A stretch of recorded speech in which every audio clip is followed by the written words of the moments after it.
guys, welcome back to my channel. So I actually had other plans for a video today. I was gonna do a video seeing how much I could crochet while my 4-year-old is in preschool, but life doesn't always work out as we planned. So over the weekend, both of my kids got sick, and my youngest one, who's 4 and goes to preschool, he is still sick. So if y'all could please pray for them, I would appreciate it so much. So he did not go to preschool today, obviously, but I am gonna make up some yarn cakes for my current scrap blanket. I haven't worked on it in quite a while, and I've been needing to make some yarn cakes for it. So I thought that I would just show you guys how I'm doing that, kind of my process of making them. So I hope that you guys will still be interested in this video, and I hope to put out the other video sometime in the next couple weeks. So basically, first of all, I'm going to show you guys all the yarn that I use for my scrap blanket, and then I will try to set it up, try to set my tripod up in a way that shows you guys from a good angle how I actually wind the cakes. I don't know how great the quality is going to be because I've never, I just don't have a lot of experience, being pretty new to YouTube with different angles, different shots and things. Most of my videos are filmed right here. So please bear with me as I try something new, and I really hope you guys enjoy this video. So let's just switch over and I will show you guys this box right here of all my scrap yarn. And I do want to say I am going to have to be holding my phone. I film on my phone. I don't have a camera to film on, so it may be kind of, I'm going to try to hold it still for you guys as best as I can, but I don't have, there isn't much of a stabilization feature on my phone as there is on a lot of good cameras. So again, just bear with me, and all right, let's check this out. Okay guys, so also ignore the fact that my blankets are not on my bed. The sickness that my kids have had is a little bit of a stomach bug, so we've had to wash our bedding quite a bit, so please overlook that. But here's this big under the bed tote that I have all of my regular 4-weight acrylic yarn in, and this is what I use for my scrap blanket. And I kind of have it sorted out by color, as you can see, and I have quite a bit of yarn in here. Okay, and then here's a little look at my current scrap blanket that I have going. And as I said in the previous clip, I have not worked on this in quite a while, but when I left off, I have a little bit of this orange and yellow yarn. I had just started using that, and so when I start to make new cakes, I don't really pay much attention to what yarn I ended with, because it is so colorful. You're not really going to notice that. So I do want to show you guys though the way I've been doing this. And so if you can see here, you can see my first row is this purple and yellow. And so when I wind my cakes, I will, wind holding those 2 strands together. And then I will cut one of the colors. So in this instance, I cut the yellow, and I kept the purple on, and I joined this brown. And then what I'll do is I'll cut, after a few turns of the yarn winder, I'll cut the other color. So I cut the purple, kept the brown on, and added a turquoise, and so on and so forth. So with this one, I kept the turquoise, cut the brown, and added the purplish blue color. And sometimes it doesn't match up perfectly, as you can see. Some of the colors run out, short on the row. So like here, there's that purple that I used here with a pink, but then see, it runs out there, and then it's switch to this color. So I hope you guys kind of understand what I'm saying. I know it's a little bit confusing, but all right, so let's just get started. I'm gonna try to set this up in a way you can see it, so wish me luck, guys. Okay, so I think the best option is gonna be this setup. I tried to do it behind me, but it just didn't work out. So I know it's a little bit far away, but I think it'll work. And then I'll also try to do like a little overhead shot where I can, you know, raise my tripod up and put the phone facing down. So once I get it winding, you can kind of see, like I'll do a little video of that as well, so you can see more close up. So, okay, let's just get started. So first of all, I am going to pick out a couple colors of yarn, and I kind of just pick randomly. I kind of look at my can't talk, guys. I kind of look at my scrap blanket and see if there's any colors that are used quite a bit. You know, then I will try to stay away from those colors for a few rounds. But I do like to repeat colors in my scrap blanket. So if I used a particular pink, I do like to use that same pink later on in the blanket, because even though it is a scrap blanket and it's full of color, I just find that that gives it a little bit more of a consistent look, and I just prefer that. But you can do whatever you want to do in any way you want to do it, and you don't have to hold two strands together. That's just what I prefer. I really like that look. So as I'm looking at my scrap blanket, I can see that I haven't used like a greenish color in a while, so I definitely want to incorporate that.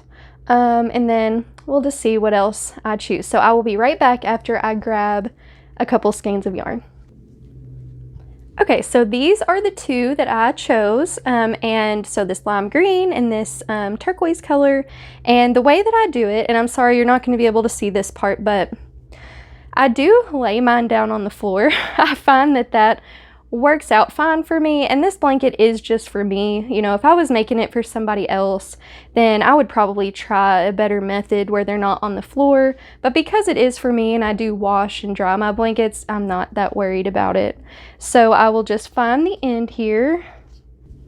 Okay, I just realized I was a little bit ahead of myself. So first, I did want to mention that I got my yarn winder off of Amazon. It is the Craft Destiny brand, and it's just a basic yarn winder, nothing special about it, but it works just fine. I believe that it was maybe around $20 or $25, so I will definitely link it below. It has been a little while since I purchased it, so if I can't find the exact one, then I will link one similar. And then I do want to show you guys how I attach this. So it has this little clamp here, and then this little wing nut or whatever it's called here to tighten it. And I just use my makeup desk here. I just find that to work fine. Sometimes it does start to slip off after I've, you know, used it for several minutes, but it's no problem. I just tighten it back up. So you just slip that on here. I need to untighten it first. That would help. Okay, and then I'm just going to tighten this up.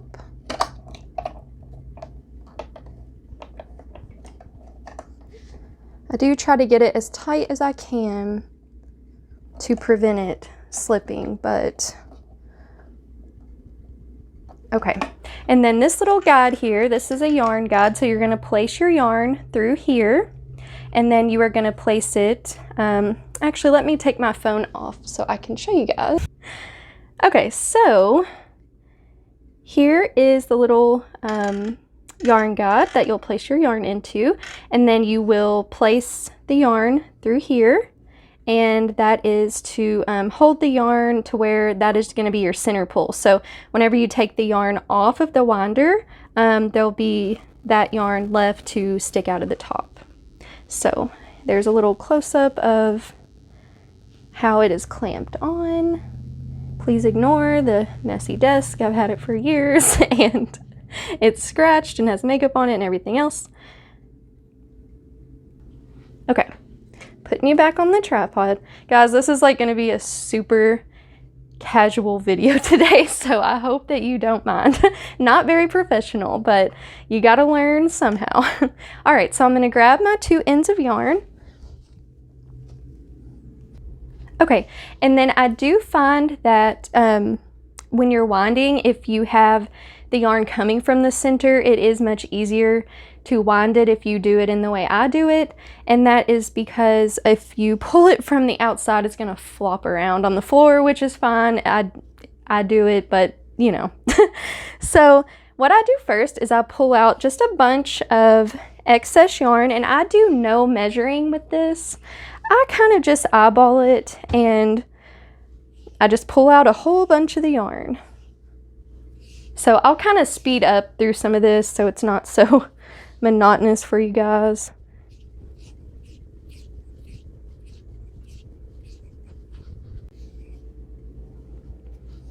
Okay, and then I'm gonna take you guys off the tripod again so you can see better how I do this. So there's all my yarn on the floor. And then let's see if I can figure this out, how to do it with this, holding the camera with one hand. But basically, you are gonna stick the yarn through this yarn guide. Ooh, I'm pretty proud of myself that I could do that. And then you're just gonna stick it there into that little slot. Just like that. So you don't have to leave much out here, but that's just gonna be what's gonna stick out of your cake to be your center pull. And then you are just going to hold tension on the yarn as you turn the handle, and it will just wrap itself around. And then whenever it is time to switch out the yarn, I'll show you how I do that as well. Okay, so I'm just holding the tension here, and I'm just gonna turn the handle, and sometimes it will kind of catch, and you'll just have to move this little lever a little bit, but no big deal. I try not to go too super fast because you can get, the yarn can get a little bit tangled. It usually doesn't too bad for me, but it can get a little bit tangled. So if you go too fast, you may, you know, pull a little tangle through there, and it can kind of mess it up. So I go a little bit slower. Okay. Then once I have wound up all that I had pulled out, I will usually pull out just a little bit more of these same two colors.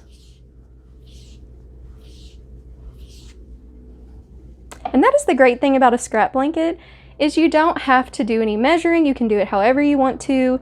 And so I love that about this, about making scrap blankets, is your creativity can really just run wild.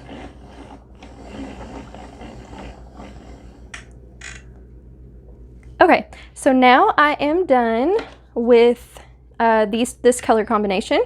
So I think that I am going to keep the turquoise yarn on. So what I'm gonna do is I'm just gonna cut that green yarn, and then I am going to join another color using the magic knot. So let's see if I can get an overhead angle so you guys can see that. We will see what I can do. I'll be right back. Okay guys, I'm not gonna lie, that was a struggle. And I'm still not sure if this is a great angle, and I know you can see my foot down there and cords, and so sorry, but this is what we're working with at the moment. So, as you can see, hopefully, I cut the green yarn, and then I'm gonna join using the magic knot. So, let me rewind this just a little bit. Okay, so what I'm gonna do, I'm gonna scoot the camera over just a little bit. Okay, so I decided to go with this pink yarn next, and it is just I love this yarn brand, and I am going to line it up here with the green yarn, just like this. And simply, I'm just going to tie a knot of the, and I'm so sorry you can hear my husband mowing. I'm telling you guys, and the dog barking. This has been a day, but this is my life, and it's my life today, and I still wanted to film a video for you guys. So please overlook all the disturbances. But I'm simply just going to tie the green one around the pink one, and the pink one around the green one. That is all I'm going to do, just a simple knot. So I just cross them over and tuck it back under and through. Just a simple knot. Pull pretty tight, but You don't want to break the yarn, and I'm sorry if you couldn't see that very well. And then you're just going to tie the pink one onto the green one. And you're going to pull that one tight. Then you're going to pull the green end, or I'm sorry, yes, the green one and the pink one you're going to pull, and the knots magically come together. That's why it's called the magic knot, and it's so fun to do. And then you're just going to pull tight. Again, not tight enough that you break the yarn. And then you just hold the ends, get your scissors, and cut. Now, I don't cut all the way down to the knot. I leave a little tiny bit of tail, and it is literally unrecognizable in the blanket. You want to give it another tug just to make sure that it is tight, and you're good to go. So I found that this is the simplest way that I have found to join when I'm doing scrap blankets. All right, let me get myself repositioned. Okay, and then I'm just going to do the same thing where I pull a bunch of the yarn out of the skeins.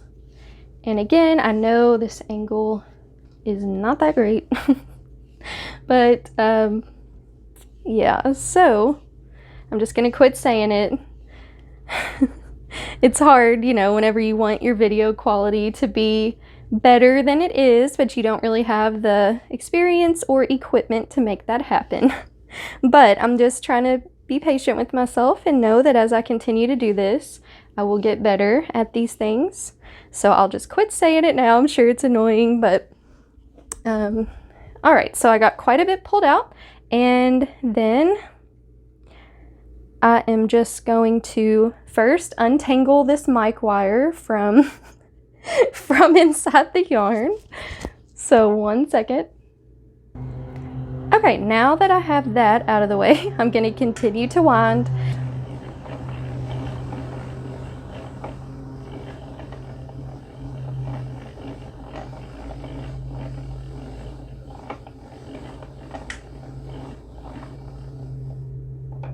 Okay, I'm going to pull out a little bit more yarn like I did previously.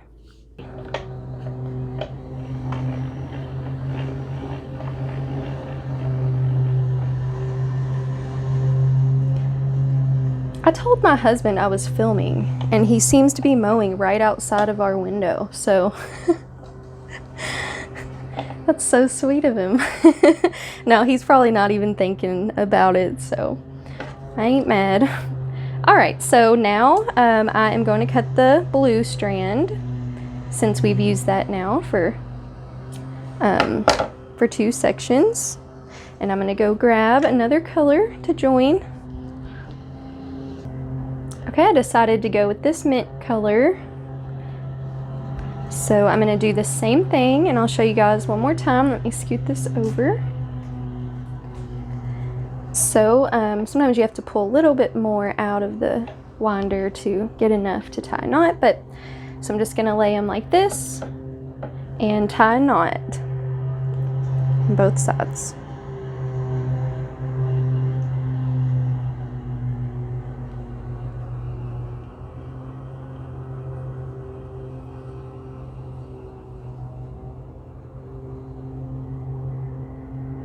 Okay, then I'm just going to pull the 2 ends again. I'm serious, it never gets old. That's why I love this join method, because it's so quick. The knot stays really well. I've never had one come undone, and it's just fun to see the knot come together. Okay, so I'm pulling the yarn from these 2.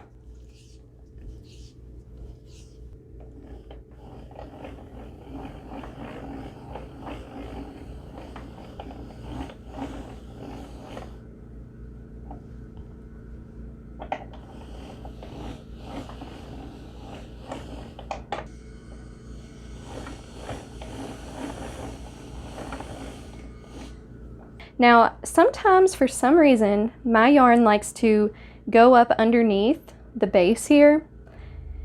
So I just kind of check for that and just adjust as needed. Sometimes scoot the cake up.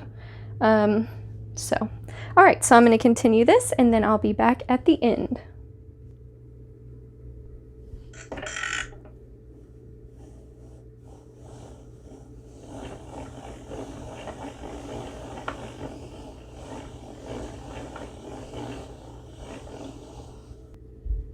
Okay, so I am done with, I've got a pretty good sized cake here.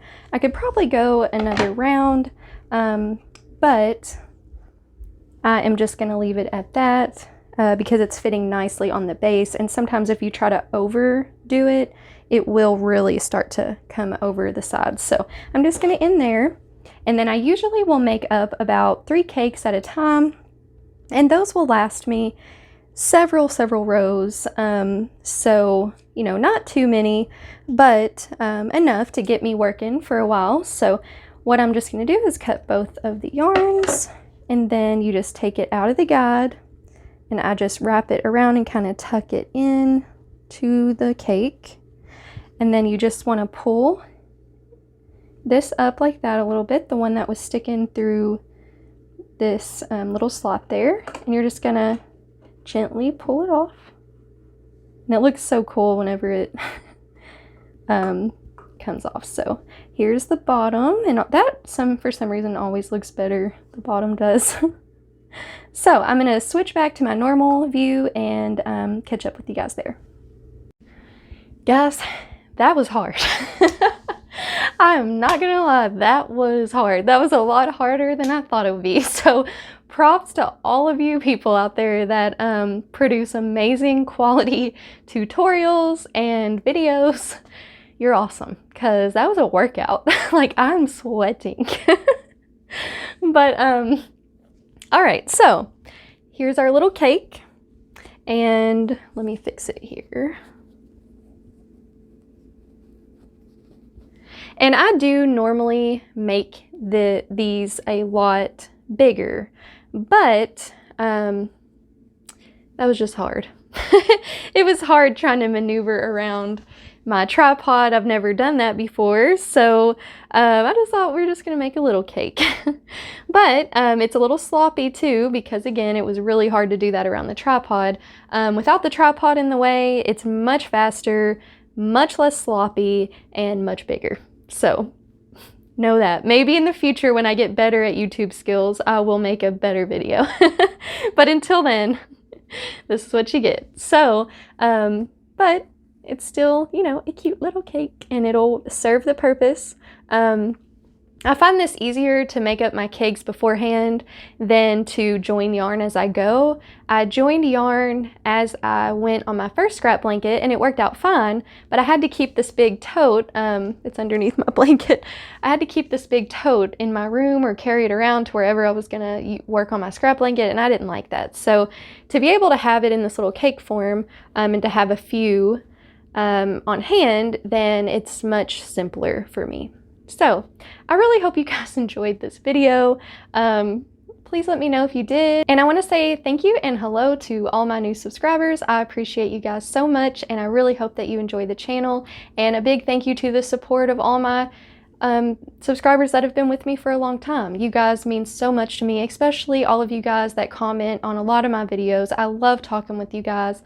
It is such a blessing to me. And then the verse that I want to share with you guys today is Matthew 28:20, and it is part of the Great Commission, which is where Jesus told his disciples to go out and to preach to all the nations, baptizing them in the name of the Father and the Son and the Holy Spirit, and to teach them to do all the things Jesus had taught him, all the things Jesus had commanded them. And at the end of that, he says, "And behold, I am with you always to the end of the age." And you know, I know that we sometimes can take a verse and it's dangerous to just read a verse. So I always want to encourage you guys, if I read a verse to you all, it's always a good idea to kind of go and there's Bible apps that you can look at if you don't have a Bible of your own, but a great one is the YouVersion app. I really love it. You can get so many different translations of God's Word through that app. It's totally free. I would definitely say it's a good idea to go and read the few verses before and after the verse, or even that full chapter, because it's very important to get context. It's so easy for people to read a verse and build a whole theology out of that, and that is a very dangerous thing to do. And so I hope that I never lead anybody astray with that. But so I definitely do I definitely would recommend going and looking up the verse and finding out the context a little bit. But this verse just means a lot to me because especially when we go through hard times, you know, my kids are sick, and when your kids are sick, it's so difficult. You know, you feel sorry for them, and it's just a lot of work and worry. And it's just so awesome to know that Jesus is with us in all of our struggles. He is with us. He's with us till the end and through the end, and with him there is no end. So how amazing is that? So anyways, guys, my phone is about to die. I know this video is all over the place, but I love you guys, and I pray that God blesses you. And I will see you guys on Thursday for my Everything I Crochet This Week video. I have some really exciting stuff, so definitely stay tuned. All right, I'll see you guys in the next one. Bye!